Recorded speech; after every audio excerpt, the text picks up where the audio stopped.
All right. Dun, dun, dun. All right, and we are back and at it again. It is the Chunk, and it is podcast number 6. We are pacing adorably in the podcast department. We will pick it up, I think, a little more frequently as we go on, but we're figuring out our lives. I know you just moved, so you're kind of settling back in up in New Jersey, so it's getting kind of serious for you over there. And by you, I mean JJ. I am Justin, and we are back at it for podcast number 6. How are things going on up there? Well, I have to say that it is going swimmingly. I've got my games all up on shelves. I had my console set up, but we have a little bit of maintenance stuff we have to do. But my computer's set up, and the computer gaming world is pretty exciting right now, I would say. Very nice. I actually took all my consoles down and boxed them up as if we were going to move. Then I realized we got a little bit more time, and instead of putting the consoles back out, I realized I had so many games back in my in totes that I wanted to display them as well. So instead of putting all the consoles back out, I just put the games out and in their place. And when they're all together, it doesn't look like as many as I thought I had. It's really weird. I swear I had more. You need more, is what you're saying. It is. It's sad that I say that, but I mean, I've got about 50 or so of pretty much each console, and I'm just kind of like, it doesn't look like a lot when they're all piled together. But anyway, I digress. We can start this off. I know we're gonna hit sports, we're gonna hit entertainment, and we're gonna hit gaming. We'll just kick this one off right away with the sports, and we'll do the NBA draft. I know I think you may have missed it. I think a lot of people probably tuned out for that. I don't think a lot of people sit down and hang out for the NBA draft.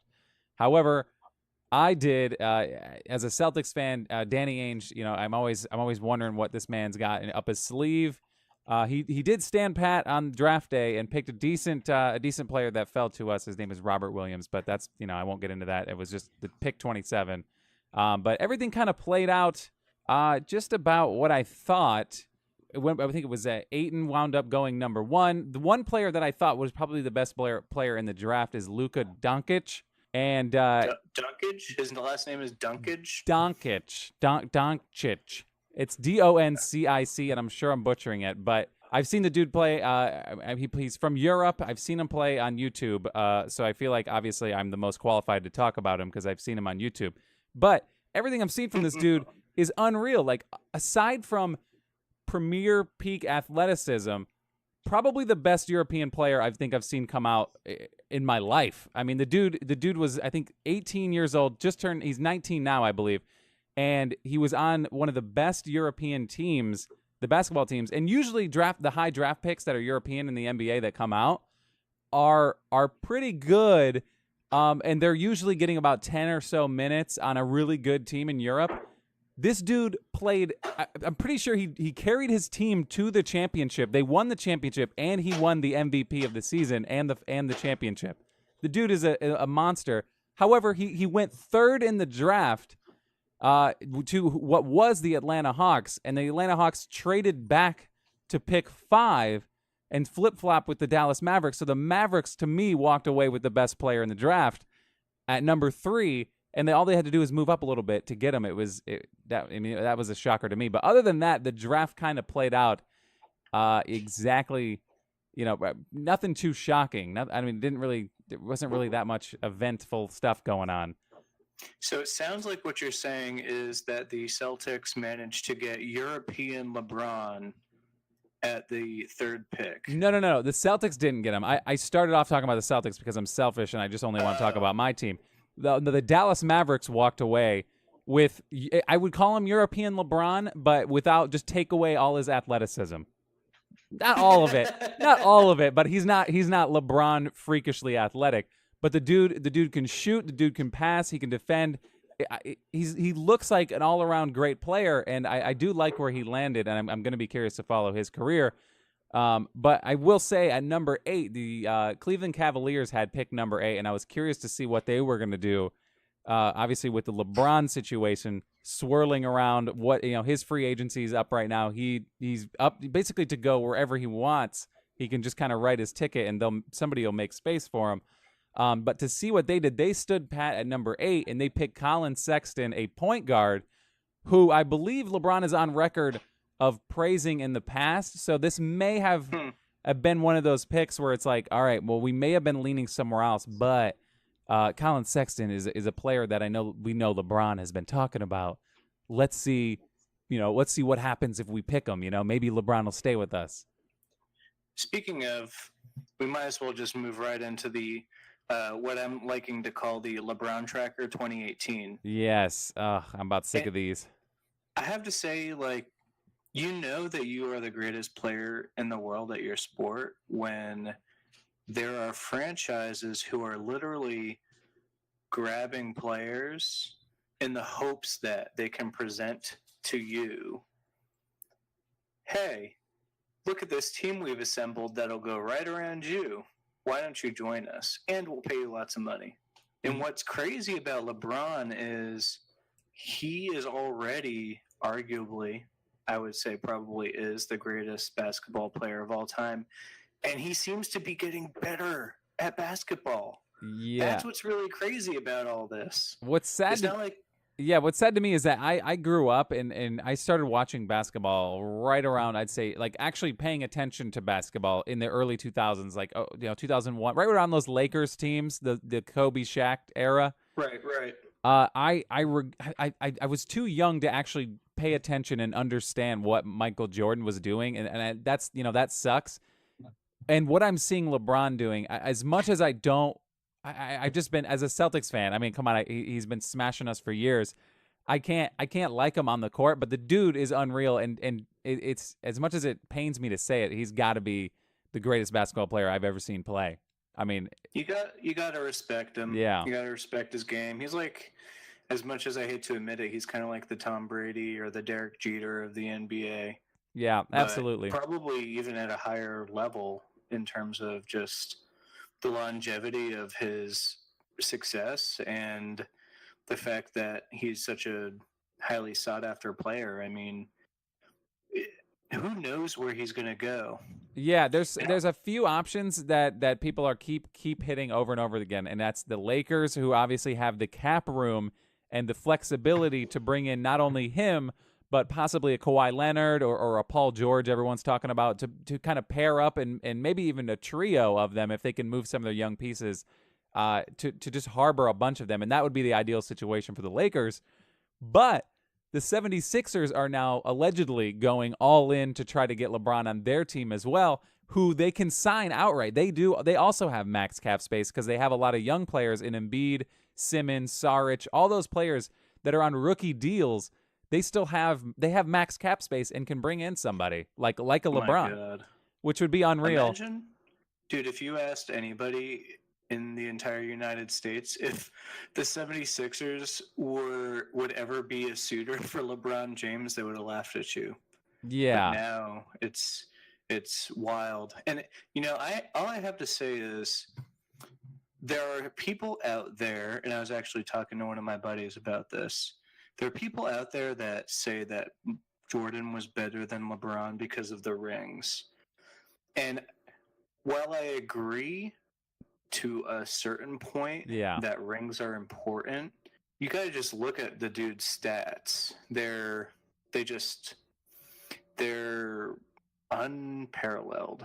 But that all being said, I will admit that I really think that LeBron is probably sick of being on shitty teams that he has to carry. So you got to figure that whatever team he does choose to go to is something that he feels is going to be kind of a dynasty for him, where he'll win mad rings. Yeah. And shut all the people up about all the ring stuff and then just continue to ball out. I think he would want nothing more. I know everybody crapped on Kevin Durant for going to the Warriors, who then are just rattling them off easy now because it's just not even fair at this point.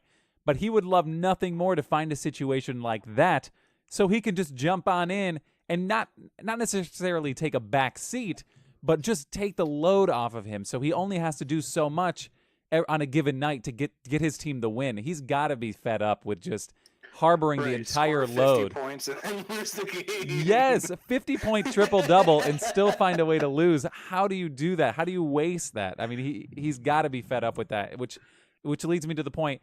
I can't find a scenario in other than unless somebody's like got somebody hostage in his life that he would walk back to Cleveland and say, "All right, I'm riding my career out in Cleveland." He doesn't owe the city anything. He's given them a championship, and from the way that their team's built up right now, that's all the man can do. That championship, I think, is enough for that city. And they three chances at a championship. Yes. Four chances at 4 championships. At some point, I do feel bad. Early on though, whenever the Warriors they were going at it the first couple times, I was like, I secretly enjoyed the Warriors kind of just handling him, but. Yeah. I am glad that he got one for Cleveland. In hindsight, at the time I was like, "Oh boy, here we go." But because I will say, LeBron fans are they're hard to handle sometimes. Yeah. But the fact that he did win one for Cleveland should be a factor in his decision right now, and I think he should do his best to find a situation where his workload will be much easier. You know what I mean? He's got to take that workload and cut it at least in half somewhere else. Well, and you got to figure too, he has been making all these really crazy stats without good teammates.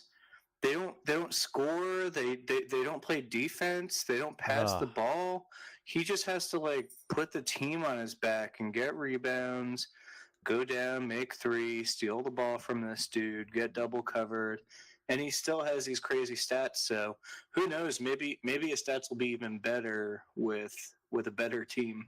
Yeah. Okay. The Cavaliers right now are locked into a disgusting Tristan Thompson contract, a disgusting J.R. Smith contract, a pretty gross Jordan Clarkson contract. The players that they traded for and the players that actually LeBron advocated to get paid are now going to be the reason why he leaves, in my opinion. I mean, he's the reason that they're there in Cleveland, and they're also going to be the reason why he leaves because that team has zero flexibility, and unless they want to mortgage their entire future, which is what the Brooklyn Nets did with the Celtics a while back when they traded for KG. God. Yeah, when they traded for KG and Paul Pierce and gave up their entire future, that's the only way that this team is going to be competitive right now and have a chance. They're going to have to trade away all their future draft picks just to get rid of these monster contracts that are essentially dead weight. So it just doesn't make any sense for him to go back to Cleveland when he can just as easily walk into a situation without gutting another team in LA or in Philadelphia, which, by the way, him going to Philadelphia, I said it in a prior podcast, it would render Ben Simmons redundant because the dude, he's not necessarily ball dominant, but he is currently their point guard. Like, he is the ball handler for that team. I just don't see a scenario where he's going to just magically find a jump shot and because LeBron's going to throw it to him and he's going to throw it right back. That's how it's going to work. He's not going to hit a jump shot. So I don't know. So tell me this, what's your way too early prediction for where LeBron's going to end up? Oh my God. As much as I hate to say it, I think he's going to wind up in LA. I don't want to see it. It would make me sick to my stomach. But if he's going to go anywhere, please go out west. I'd love to just see that bloodbath, just the bloodbath of the Western Conference playoffs. That would make me happy because at the end of the day, only one team's going to make it out of the West. And as long as he's out of the East, the Celtics' path to the finals, it will be as easy as it's ever been in the history, I think, of the franchise. So if he wants to go anywhere, and honestly, the situation that is forming, I think Los Angeles is a no-brainer for him because they can bring on other players such as Paul George. And if they can strong-arm the Spurs to actually give up Kawhi Leonard, he'll get a season of Kawhi Leonard as well. So I think that's probably the best scenario. Also, I heard a rumor that he's going to be rolling out, once he does pick a place in free agency, shortly after that, there's rumors floating around that he's going to roll out a trailer for Space Jam 2. And as far as I know, there's not any production studios in Cleveland that are going to film a feature-length film. Those are all in LA, you know what I'm saying? I mean, if you're gonna film a movie, you might as well just hang out in L.A. I don't know. Oh, that's very interesting. Yeah. So I have to say, see, I was thinking the opposite, that he would want to stay in the East to avoid having to go against the Warriors more often. So I was thinking that he would end up with the 76ers. Yeah, no, I don't disagree with that at all. I think in his mind he knows he's probably better off in the East. I don't know how that. I mean, the 76ers have great players. I just don't know how. I'd be curious to see how that plays out with all of them on the court together. I wonder if he has plans to like interview. Like, you got to figure, you get a call from LeBron, you're going to go meet with them or absolutely, shoot with them or whatever, so he can get a feel for you. For sure. No, if he does that, he will talk to teams. He said he doesn't want like the entire like the parade or the sideshow of trying to court him. He just wants to have a casual conversation. What can you do? What will your team look like with me on it? And once he has that conversation, allegedly they expect an answer and a decision relatively soon into free agency, which starts on July 1st. So hopefully somebody said hopefully by July 4th, they think, which is next week, next Wednesday, I believe, they'll know where LeBron's going, because he is the key cog of free agency right now. I mean, even teams who aren't in the running for him, you have to wait for that cog to fall for other players to A, know their worth in the market, and B, know where they're not going to be able to go, because they could be talking to teams and then all of a sudden, oh, LeBron's calling us right now, and then they'll put them on hold. You know what I mean? It's like when LeBron calls, you just shut them up and say, listen, I'm going to take this call. So I don't know. It's going to be another crazy summer, and I am excited to find out where he goes, so everything else can be it's going to be this domino effect, and it's going to be pretty crazy to see over the summer in the NBA. Speaking of a different sport, we'll just kick on over to soccer or football, as people say. I haven't been following a lot of the World Cup. I've been getting a lot of updates on my phone, and I did just see, was that today or yesterday, that Germany is now out. The defending World Cup champions are out. That was today, I believe. Yeah, I think I got that on my phone. Interesting. I've been talking to some of my friends that are more into the soccer scene than myself.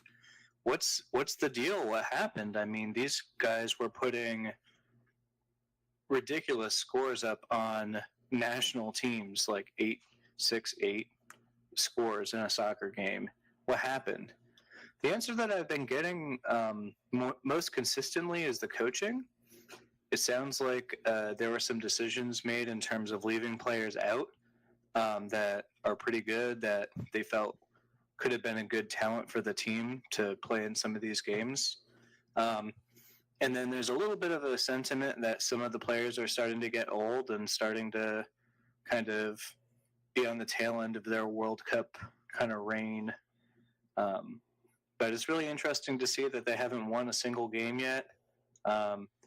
I mean, South Korea had better stats in the standings for their group. Yeah. Really, really interesting. And obviously, us Americans had even less to be happy about, since the American men's team didn't even make it. Yeah, as per usual. Yeah, that's pretty much the standard. At this point, I'm pretty much just holding out to see what the American women's team looks like again this year. Yeah. And then I'm rooting for Japan at this point, hoping that Japan can be a dark horse in this whole thing.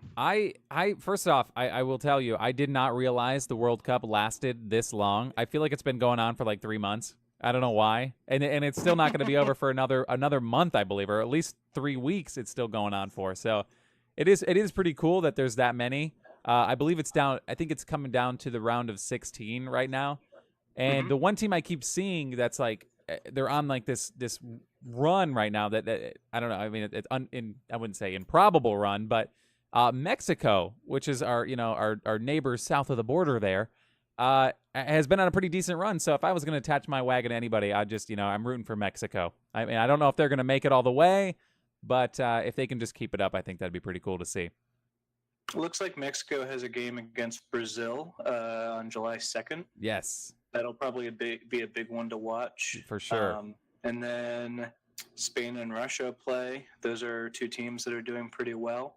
And then we've got Sweden and Switzerland playing on the third. So there are some games it seems like to look forward to. And Brazil did pretty well last year in the World Cup, I thought. Weren't they one of the finalists? I'm pretty sure they came of one of those other teams. I'm pretty sure they came down to it.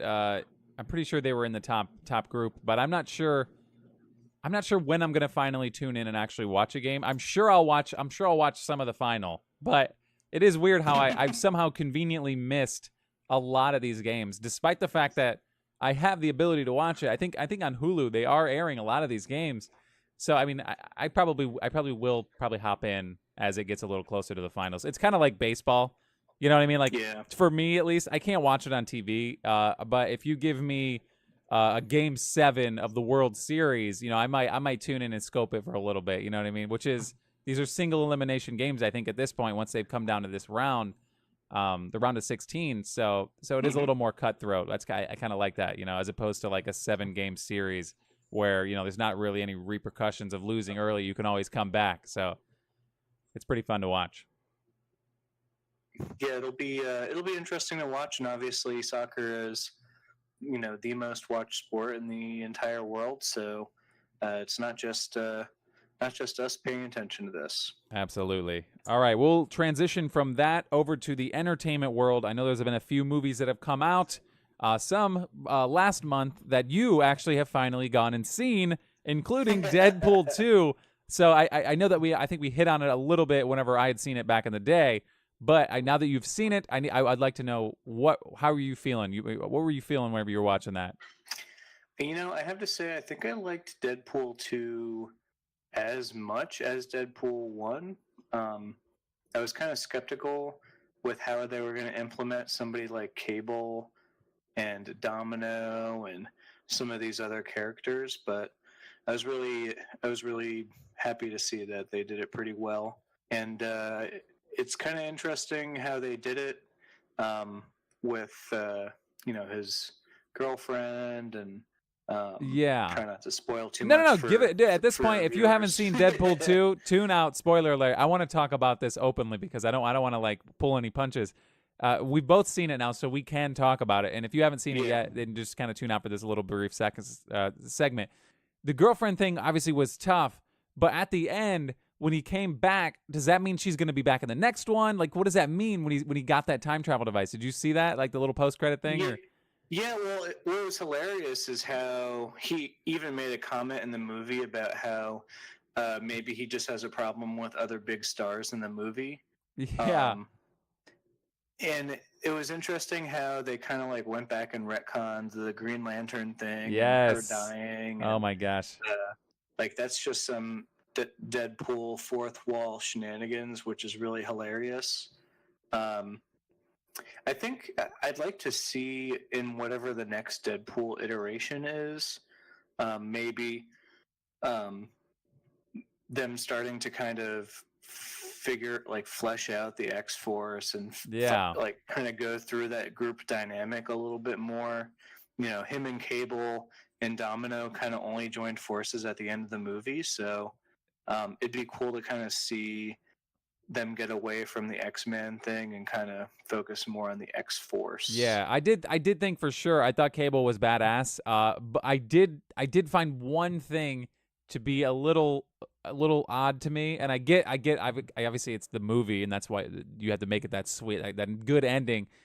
But when Cable decides to use his time travel to go back to that particular point, and it fixes everything, right? Everything winds up being fixed. But I just find it hard to believe that he would decide to go again. You know what I mean? To not go back to his family, and you know what I mean. When he realizes they're okay, he's like, "No, I have no interest in going back to them." Why? I don't understand that. I don't know. Maybe I think he kind of mentioned it where they're in the car and they're talking about like, yeah, your generation fucks the world. I think he probably decided like, okay, my family's fine. Maybe I need to stay here and help unfuck, what's going to happen with this, kind of generation of mutants. Okay. All right, that makes sense. I get that.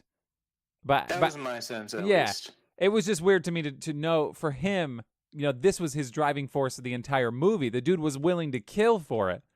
And then at Right. the end, when he realizes his family's okay, all of a sudden he's like, you know what? I don't even want to go back to him. Which obviously wasn't that clear cut, but you know what I mean. It was weird to see that. All in all, I thought it was a great movie. I just Yeah, that same. one. If I was gonna nitpick, it would be that one in particular thing. And one more shout out for Deadpool 2. I think they did a really, really good job of showcasing Domino's power. Yeah, that was that was awesome. I thought that was really, really funny. And then the scene where like Terry Crews and all of them are jumping out of the plane, Yes. and all dying and shit. That was freaking hilarious. That was so unexpected. I thought it was hilarious. Yeah, absolutely. That and I think they did Juggernaut pretty well. I mean, the dude was freaking massive. I Yeah. thought Juggernaut was done pretty well in that movie. Yeah, it'd be interesting to see kind of what enemies they face going forward. There's all sorts of them. Especially now that Disney has absorbed another company. You know what I mean? Like I think they got 20th Century Fox, right? I think so. They did buy 20th Century Fox. So will that open the door for them to use more X-Men characters? Will they make X-Men and Deadpool meet? I doubt they'll put Deadpool in the actual MCU. But that is a possibility now. After that, and what else is left for Disney to buy at this point? Let's be real. I think it's Universal. That's it. Much. If they wanted to buy Universal, Sony. that's it. Speaking of Universal, we can slide on over. I did catch Jurassic World 2 last night after missing it for the first 3 nights we tried to go and see it. It was sold out every single time we got there. Even if really? Yes, even if we tried to get our tickets like 3 hours ahead of time. On Monday night we tried to go, and even that showing was sold out. So we caught it last night, and I will say, after seeing Jurassic World 1, I hadn't really been a fan. I thought Jurassic World 1 was cold. It just didn't seem I didn't seem to relate or like any of the characters. They didn't really give you a chance to kind of relate to them. It just didn't really do any character development. And right. This one here kind of it steps on the gas pedal right away, but they do a little better job of making you actually like some of the characters and giving a little bit more backstory on a few of them. They introduce some and then give backstory. So I won't knock them for that, but it is like pedal to the metal after like 15 minutes in. They're just like, it's in your face, nonstop madness. You know what I really liked about the original Jurassic Park movie was the sense of wonder. I mean, they talk about in the our world, the meta world, about how cutting edge the technology they used for the dinosaurs was. Like, I'm pretty sure their original plan was to use like puppets or Muppets or models. Yeah, they were going to use animatronics for most of it. But I remember seeing something that Spielberg wound up. I guess whenever they saw the actual design, that scene where they're chasing the Jeep, in Jurassic Park 1, they kind of gave him like a quick run through of that and showed him the preliminary of what it could look like, and he was like apparently floored. And at the time, that looked damn good for early 90s. Of course, CGI. It looked were scary as fuck. Yeah, it looked awesome, and that scene where it's chasing after it looked awesome. So I mean, that movie did do a good balance. Did suspense so well with like the glass, with the drip, and it was just so good. Yes. And this new series just kind of struck me as a cash grab. It like does. The nostalgia train. I definitely agree with you on that. I have to say, like, the new Fallen Kingdom, I wasn't really going to go see it. Was going to wait for it to come out on Netflix or DVD. So, what would you recommend moviegoers to go see it? If you're a fan of Jurassic Park, I would say you to ingest this in the movie theaters. I think you should, even if I will say it's not the best Jurassic Park or / World movie. I think it's better than the original Jurassic World, and I'm excited for the opportunities that are going to come after this. because it leaves you at the end of this. You're just like, holy hell! You know what I mean? They can do. It could take a weird turn after this one. It's pretty fun to watch, and I think you should probably check it out in the movie theaters. But I will say, I think Jurassic Park 1, 2, and 3 are all better than both of these Jurassic World movies. I know Jurassic Park Jurassic Park 3 gets a lot of shit, but damn it, I like that movie for some reason. I'm a big fan, and I didn't think Jurassic World was better than Jurassic Park 3. Jurassic Park 3 was, remind me which one that Hang was. gliding kid and the stepdad on the island. Then they go back to the island to find the kid. William H. Macy's in it. They're finding the kid on the island, and they find out he's still alive. Then they're trying to get off the island. It was weird, but it was. I mean, the reason it got so much crap is because it wasn't an actual book before it was made. You know what I mean? It was like an original script, and they're like, why are they making all this stuff? Yeah. However, the story. Michael Crichton is a genius. Yeah, it went from point A to point B, and it got you through a Jurassic Park movie. I thought it was good. But I will tell you, in these newer ones, they do a lot of the action / like suspense scenes. It's like almost to like ad nauseum. It is like every other scene is like, oh my god, they're gonna die. No, okay, they're fine. Oh my god, they're gonna die. Like it's just it's almost too much. I'm just like, dude, just chill for like at least like 5 minutes. And I love Chris Pratt. I really do. I love him in Parks and Rec. I love him as Star-Lord. I feel like he feels really out of place in the Jurassic Park movie. Yeah, and he still kind of keeps his little like quick wit and like his little jokes every once in a while. And you're right, it is a little out of place to see somebody like that in a world where dinosaurs are just devouring humans right next to him, and he's got like a little quip. You know what I mean? It's like, okay, all right. Give me Jeff Goldblum 100% of the movie. And yes, and he's got a little scene in this movie. He's got a little scene, so that's good. And speaking of movies, the first time we tried to go see Jurassic World, it was sold out, so we wound up shifting over to see Incredibles 2. I will say Incredibles 2, just if not as good, maybe even better than the first Incredibles. It picks up. Yeah, Incredibles 1 was very good. It was very good, and I don't think this one skips a beat. It doesn't. There's no time jump. It picks up right where they left off at the end of the first one, despite the fact that it was a 14-year gap between making them. It's pretty cool to see how they tied it all together. And just kind of kept rolling from that, that momentum that they had. You could watch both of them back to back, and it just be like a 4-hour movie. It's pretty good. I thought it was awesome. And I'm definitely glad I got to see it in theaters. And I guess with with Movie Pass, I'll go see anything in theaters. My bar for movie theater watching is very low when you have Movie Pass, because you get to see a movie every day. But if I didn't have Movie Pass, I would go check out that movie, Incredibles 2. Yeah, definitely. Not just it's kind of like, it reminds me of Toy Story, where it's not just a family film. It's something that young adults can go watch as well. For sure, especially back in the day, you were a kid when you saw the first one. You know what I mean? Like, you were young when you saw the first one, so it's cool to see the follow-up. This, even if it is this far beyond in the future, it's pretty cool to see. Right.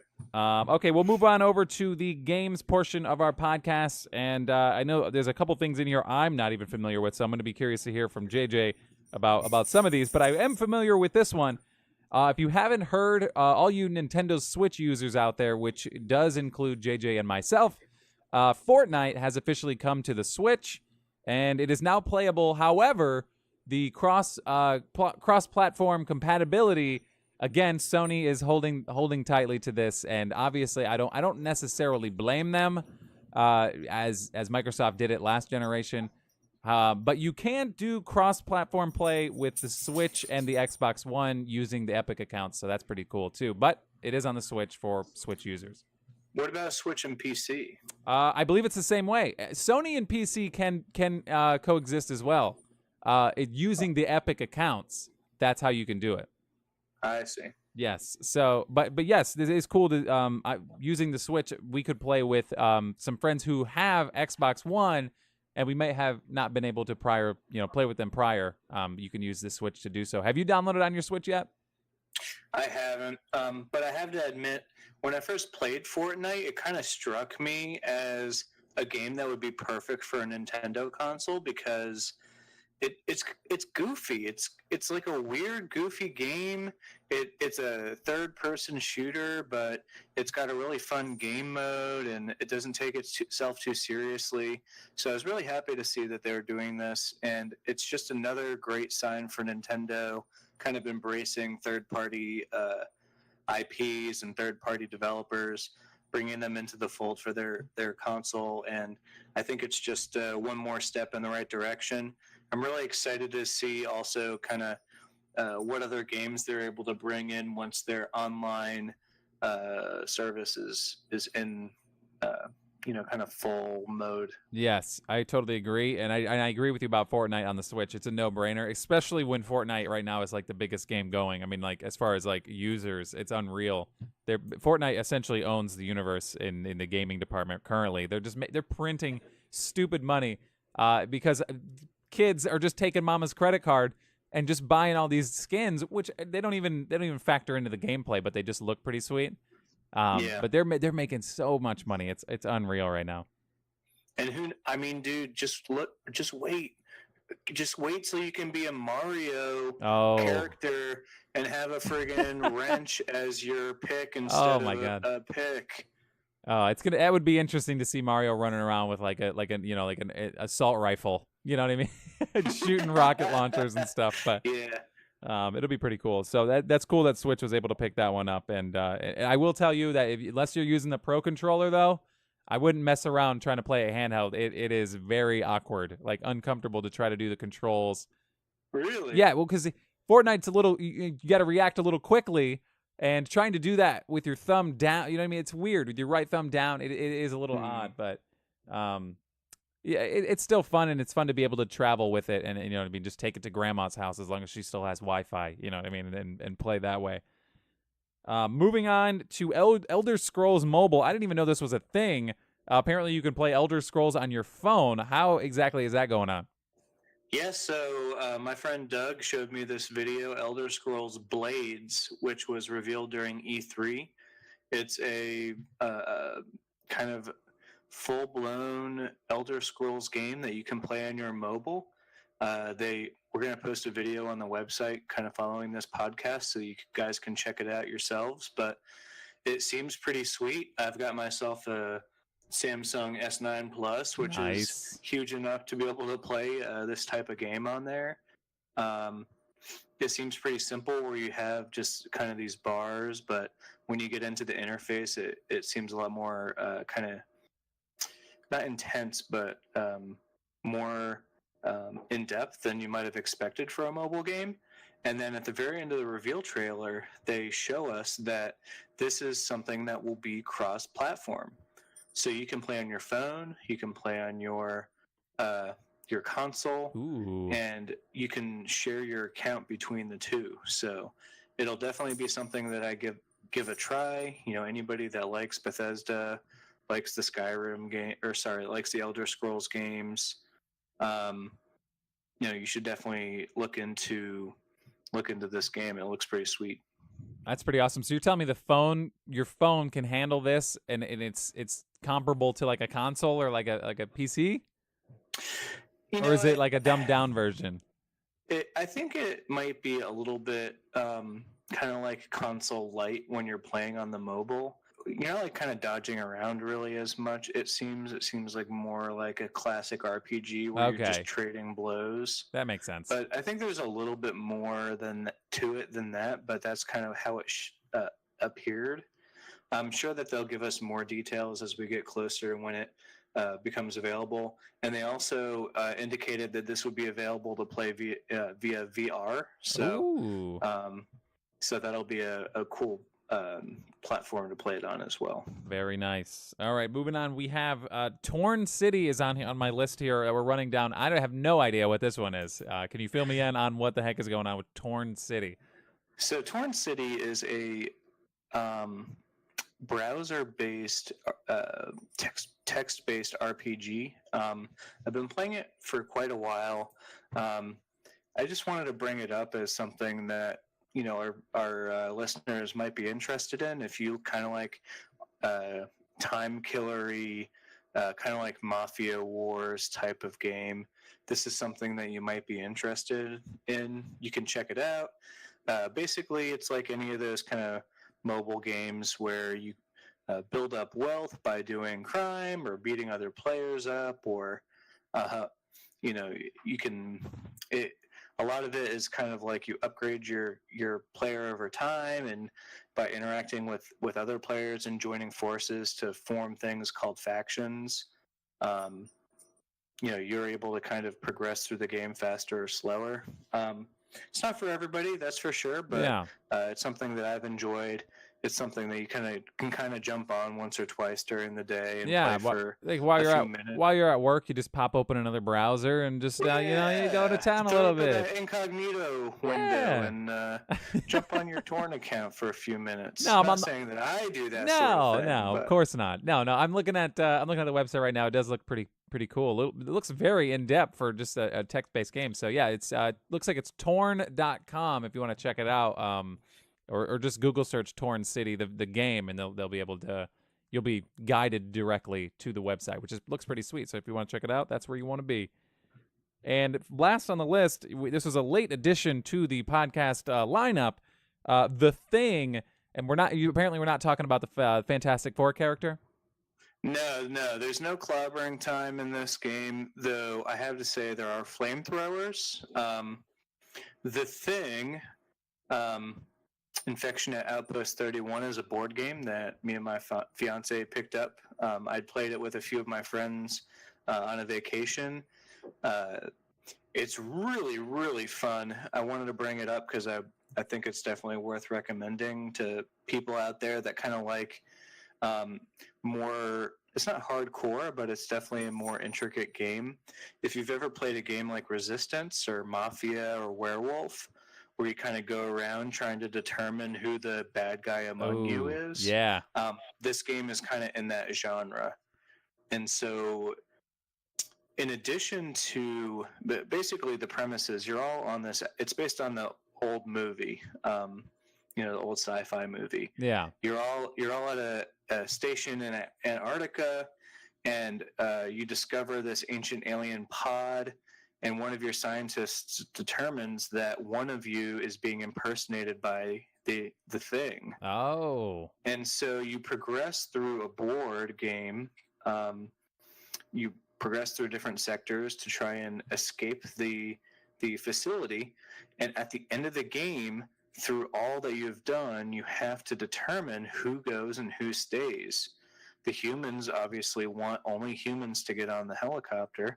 And the Thing wants to, either cause the humans to fail or sneak away on the helicopter unnoticed. I played this with my family, who certainly are not hardcore gamers, and they were able to kind of grasp it. I think, once you sit down and play it a few times, it's something that you can kind of bring out with the same group of friends and really, enjoy playing with each other. I would definitely highly recommend it.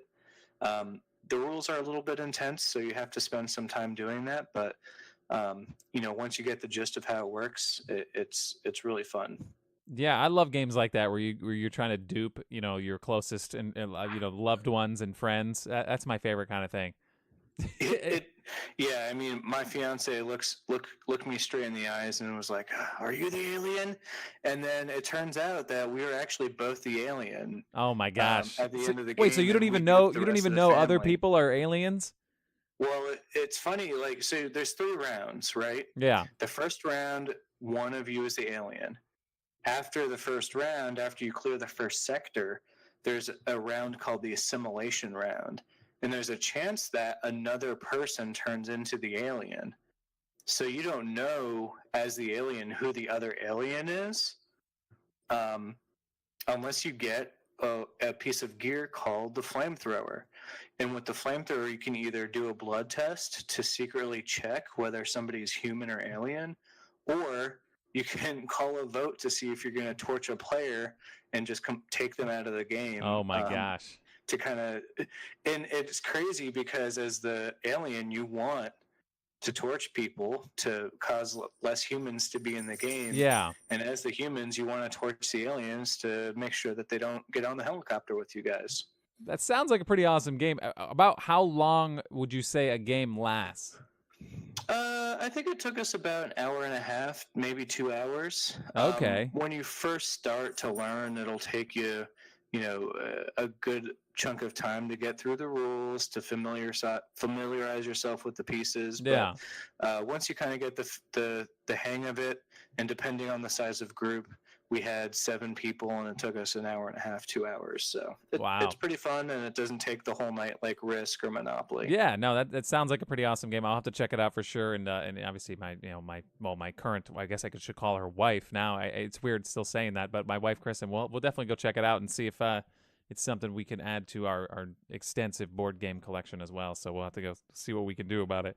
Yeah, I have a feeling that she would really enjoy it. Alrighty, man. Well, I guess that will do it for podcast number 6 with the Chunk, and we'll get everything back in order, and we should, if all things go according to plan, be back next week with an all-new podcast with all new junk to talk about. So look forward to that, and if you want to check everything out, go to our Facebook page, search for the Chunk Pod.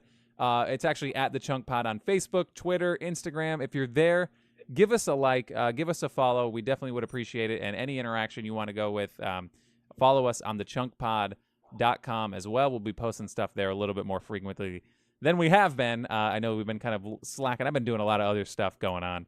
But we're getting everything in order, and we're going to be back at it again next week. You down, JJ? Absolutely. All right, let's see if we can get the gang back together. We'll do it again next week, and we'll catch you later. See you later, Chunkers.